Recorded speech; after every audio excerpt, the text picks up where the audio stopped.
전국 곳곳에서 진단 검사를 거부하거나 의료진을 폭행하는 등 방역 방해 행위도 속출하고 있습니다. 법무부와 행정안전부, 방송통신위원회가 합동 담화문을 통해서 악의적 방해 행위는 구속 수사를 원칙으로 하겠다고 강조했습니다. 취재기자 연결합니다. 이경국 기자.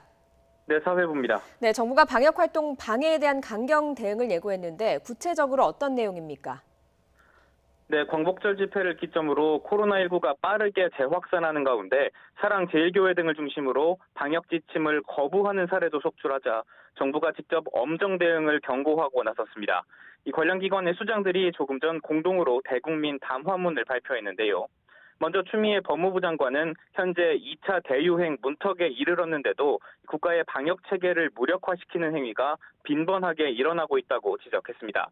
이어 국민의 생명권과 국가의 존립을 위태롭게 하는 매우 분노할 중대범죄로 규정을 하고 집합 제한 명령 위반이나 역학조사 거부, 방역요원에게 침을 뱉고 폭력을 행사하는 행위나 고의로 연락을 끊고 도주하는 행위 등 방역활동을 저해하는 일체 행위에 대해 구속수사를 원칙으로 하는 등 강경하게 대응하겠다고 강조했습니다. 직접 들어보겠습니다.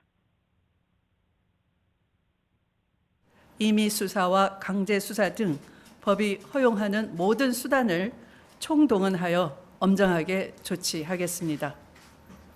특히 악의적인 방역 활동 저해 행위에 대해서는 구속 수사를 원칙으로 하고 법정 최고형을 구형하도록 하겠습니다. 네, 진영 행정안전부 장관 역시 각종 불법 집회나 방역 지침 위반이 계속된다면 선량한 다수의 국민에게 피해가 돌아갈 것이라며 경찰의 단호한 대응과 함께 필요한 조치를 신속히 집행해달라고 요청했습니다. 또 국가 방역체계 가동과 감염 차단을 위해 지방자치단체장들에게 책임과 역할을 과감히 수행해달라고 주문했습니다. 역시 직접 들어보도록 하겠습니다. 의심자의 자가격리와 역학조사에 필요한 자료 확보 등 지역 내 확산 방지를 위한 조치들은 신속하게 시행되어야 합니다. 네, 한상혁 방송통신위원장은 빠르게 퍼지고 있는 코로나19 관련 가짜뉴스가 방역정책에 대한 국민의 신뢰를 무너뜨리고 또 혼란이 커질 수 있다고, 방역에 빈틈이 생길 수 있다고 경고하기도 했습니다. 이 역시 직접 들어보도록 하겠습니다. 특정 교회의 교인들에 대한 검사 결과를 조작한다거나 야외에서는 코로나19가 전염되지 않는다는 등의 가짜뉴스가 유포되고 있습니다. 이는 정부의 방역 활동을 심각하게 저해하는 행위라고 생각합니다.